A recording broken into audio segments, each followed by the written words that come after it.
Et deux invités, vous les avez déjà aperçus depuis le début de cette émission. Pia Ims, la présidente de l'Eurométropole de Strasbourg, et Jeanne Marseillan, la maire de Strasbourg. Bienvenue à toutes les deux pour cette dernière journée sur ce beau tournoi. Un tournoi d'ampleur internationale, un très bel événement.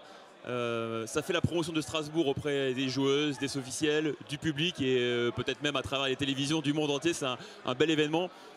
Et c'est là qu'on se dit que finalement le coup de pouce des collectivités, là, il est justifié. Hein, c'est un beau coup de projecteur.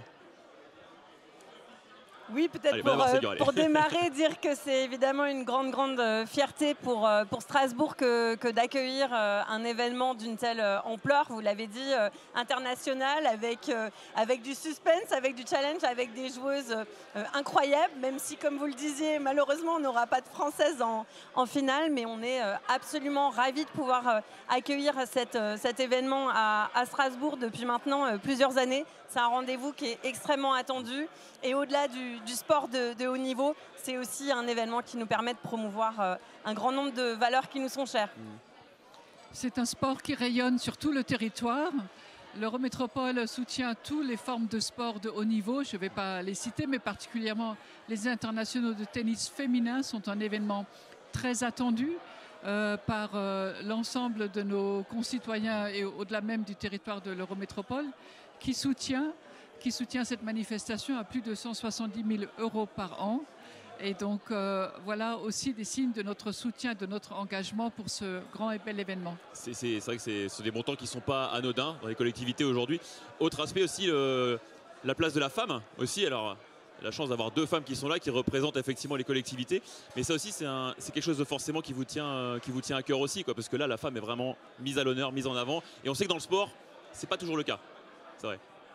Je parlais de valeurs qui nous sont chères, évidemment l'égalité femmes-hommes, et les IS, c'est un fabuleux événement et un fabuleux vecteur de cette question de l'égalité femmes-hommes.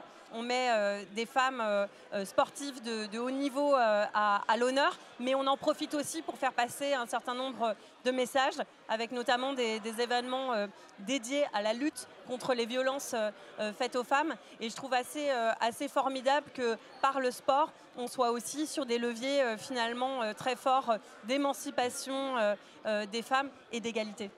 C'est vrai. Alors les femmes sont vraiment battantes et depuis un certain nombre d'années, ici les IS fonctionnent vraiment très bien sur notre territoire. Vous dire que nous portons aussi la valeur du sport pour tous. Oui.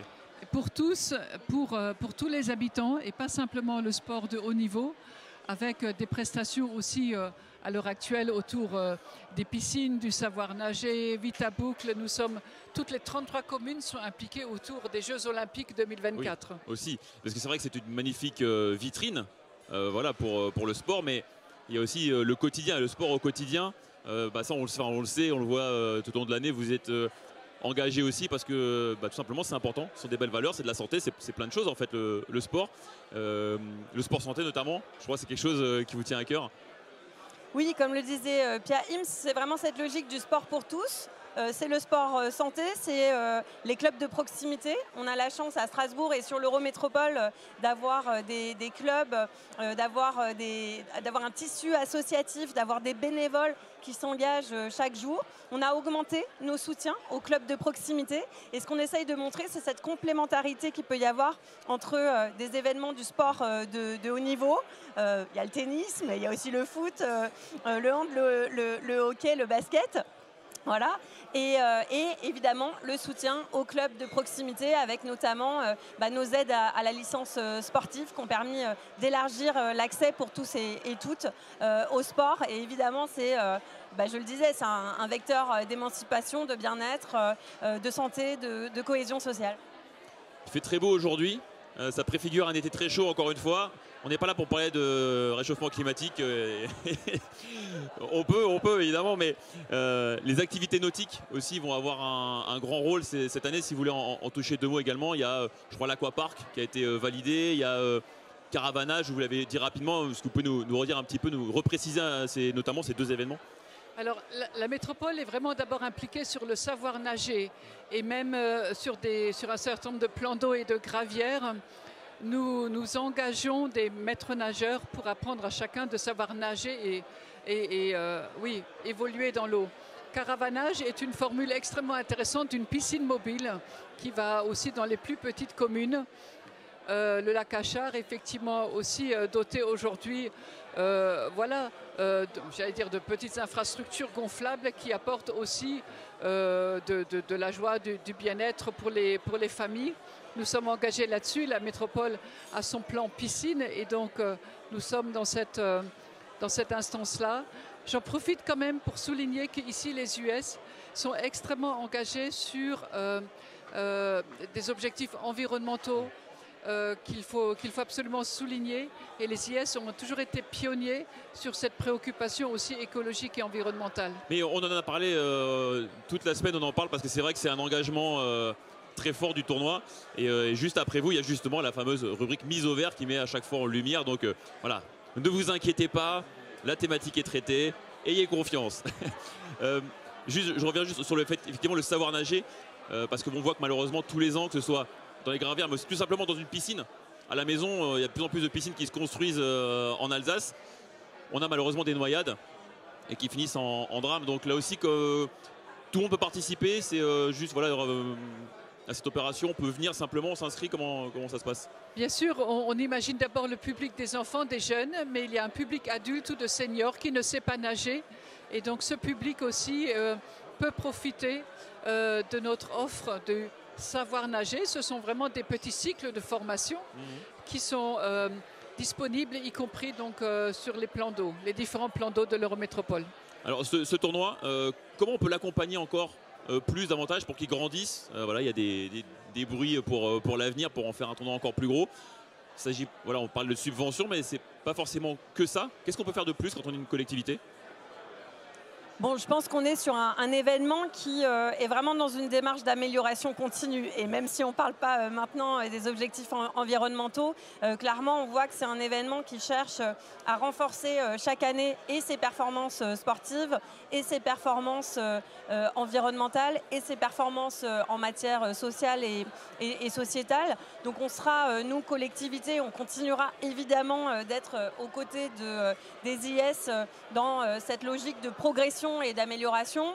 Il est clair qu'on entend qu'il sera peut-être nécessaire d'investir pour des infrastructures supplémentaires dans les prochaines années. C'est des choses qui sont encore en discussion, mais on a bien conscience que si on veut continuer de franchir des marches supplémentaires, notre soutien sera évidemment à conforter dans les années qui viennent. Très bien. J'en profite pour signaler qu'avec l'équipe derrière, on aimerait bien avoir un grand plateau avec 8 caméras et suspendu au-dessus du cours central. Donc voilà, on en discutera évidemment ensemble. La finale, bien sûr, ça va être l'événement de l'après-midi. Il y a un autre événement, j'en profite ce soir, c'est Racing PSG. C'est le dernier match de la saison pour le Racing à domicile. À la Méno, dans cette Méno version 1984, puisque ça y est, les travaux vont commencer.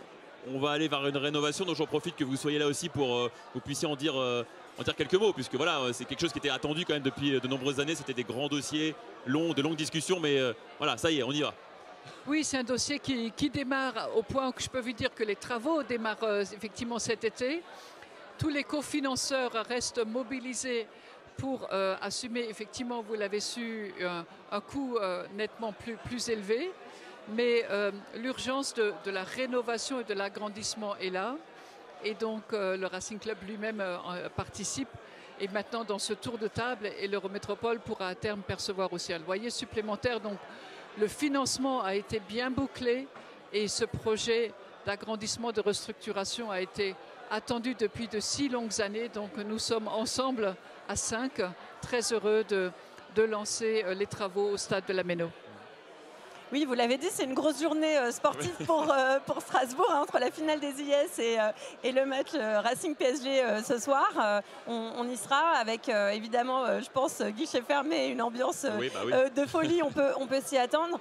Et par rapport à ce que disait la présidente, c'est évidemment très positif. C'est positif bien sûr pour le stade et pour le sport de haut niveau à Strasbourg, pour le Racing Club, mais c'est aussi un projet qui est très positif pour le quartier de la Méno, qui va permettre d'améliorer tous les aménagements autour du stade, de végétaliser, de renforcer les mobilités décarbonées. Et donc voilà, ce sera aussi un plus pour le quartier de la Méno, pour ses habitants et puis pour la ville tout entière. Ouais, j'en profite aussi pour rajouter les basketteurs de la SIG qui ont fini hier soir malheureusement en play-off contre Monaco, mais dans une ambiance extraordinaire du Rhenus qui lui aussi sera appelé à évoluer dans les prochaines années. Autre gros dossier, mais oh, voilà, c'est pas le sujet du jour. Merci beaucoup Pia Ims, Marseillais d'être passé nous voir.